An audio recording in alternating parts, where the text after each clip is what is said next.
La femme, en Afrique, on lui donne une petite portion. Dans un an, tu reviens.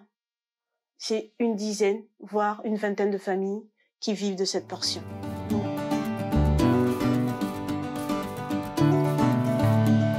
J'ai travaillé au sel pendant 2 ans, si je ne me trompe pas, en tant que responsable et déléguée du sel, que je salue au passage.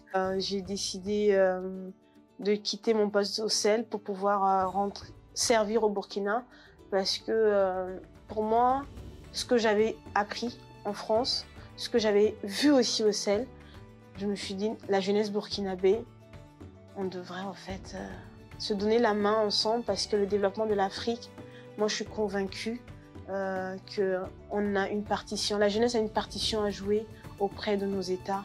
Je suis arrivée en France quand j'ai eu le bac, j'ai vécu environ 17 ans.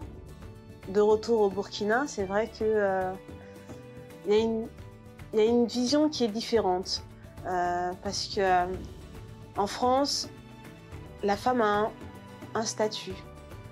Au Burkina, la femme aussi a un statut, mais qui est différent. Les femmes, en fait, ce que je trouve extraordinaire en Afrique, elles arrivent à se battre. Elles arrivent à aller dans les marchés, à pouvoir prendre une pièce et à transformer cette pièce-là en plusieurs pièces. Et en transformant, elles accompagnent d'autres familles, même si ce n'est pas leur famille. Soutenir les femmes, malgré les difficultés, c'est permettre à une communauté de grandir.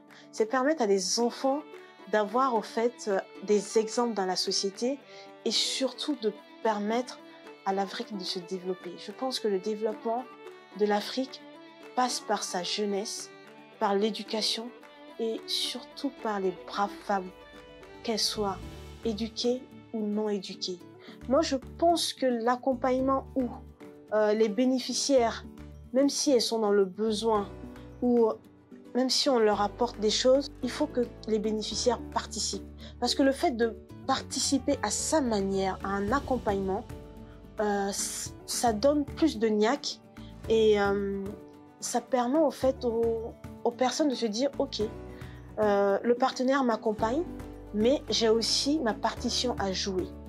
Donc pour les femmes, il faut de l'éducation et ça passe par des formations pratiques. Il faut voir un peu concrètement quelle activité développer et vraiment les pousser, les booster, parce que c'est ça qui va permettre aux femmes de encore plus s'épanouir.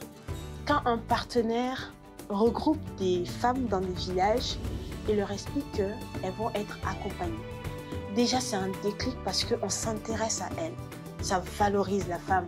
Et quand ça les valorise, elles sont heureuses. Les femmes, elles réfléchissent en disant on va pouvoir en fait scolariser nos enfants, vendre ces produits-là et développer l'activité au village, donner de l'espoir à nos enfants. Et derrière, quand ça marche pour elles, elles vont essayer que ça marche pour d'autres femmes dans d'autres communautés. Que Dieu permette qu'on aille plus loin dans leur accompagnement en fait.